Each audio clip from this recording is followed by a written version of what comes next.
শনিবার সন্ধ্যা 6:15 এক বিজ্ঞপ্তির মাধ্যমে শেরেবাংলা ক্রিকেট স্টেডিয়ামে ক্রীড়া সাংবাদিকদের অবস্থান ও কার্যক্রমের ওপর নতুন কিছু নিয়ম ও বিধিনিষেধ জারি করে বিসিবির মিডিয়া বিভাগ, যেখানে জানানো হয় এখন থেকে ম্যাচের দিন প্রেস কনফারেন্স, অনুশীলন বা বিশেষ ইভেন্ট ছাড়া সাংবাদিকরা স্টেডিয়ামে প্রবেশ বা অবস্থান করতে পারবেন না।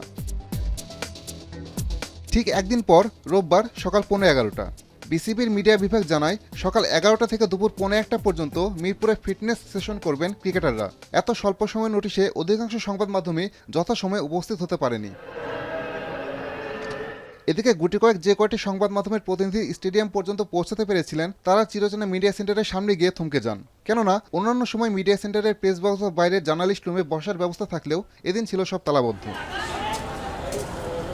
শেষমেশ বাইরে দাঁড়িয়ে থেকেই অনুশীলনের ভিডিও ধারণ করেন সংবাদকর্মীরা। বিসিবির এমন আচরণের তীব্র প্রতিবাদ জানিয়েছেন ক্রীড়া সাংবাদিকরা। এ ধরনের সিদ্ধান্তের সমালোচনা করেন তারা। যে কোনো নিয়ম করার আগে আপনাকে সমস্ত কিছু গুছিয়ে নেওয়া উচিত। আপনি যেটা করলেন সেটা হচ্ছে আগের রাতে আপনার প্রেস রিলিজ দেওয়া উচিত ছিল এবং সেটা জানিয়ে দেওয়া উচিত ছিল আজকে এই সময় থেকে এই সময় আপনার জন্য স্লট বরাদ্দ, আপনি আসবেন। এদেশের মানুষের কথা চিন্তা করে যখন আপনি খেলায় ভারতে খেলতে যান না, তেমনি আপনি বুঝতে হবে যে আপনি এই মানুষের কথা বিবেচনা করেই আপনার এটা প্রচার প্রয়োজন। অতএব পাবলিক প্রপার্টিতে সাংবাদিকরা আসবে এবং এটা প্রচার করবে রাষ্ট্রের স্বার্থে। বাংলাদেশের সবচেয়ে বড় জায়গা হচ্ছে সচিবালয়, যেখান থেকে পুরো বাংলাদেশ পরিচালিত হয়। সেখানে কিন্তু এই রকম রেস্ট্রিকশন নেই যে আপনি আমন্ত্রণ ছাড়া আপনি আসতে পারবেন না।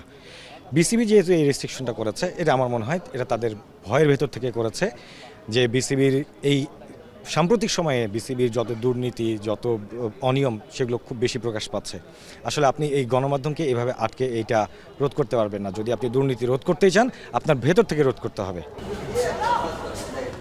মুখোমুখি বিসিবি সবসময় স্বীকার করে দেশের ক্রিকেটের অন্যতম বড় স্টেক হোল্ডার ক্রীড়া সাংবাদিকরা। তবে তাদের কার্যক্রম প্রশ্নের মুখে ঠেলে দিল বিসিবির ভূমিকাকেই। গণমাধ্যমের স্বাধীনতায় হস্তক্ষেপ করে কি আড়াল করতে চান ক্রিকেট বোর্ডের নীতি নির্ধারকরা? প্রশ্নটা সবার। আসাদুজ্জামান লিটন, এখন, ঢাকা।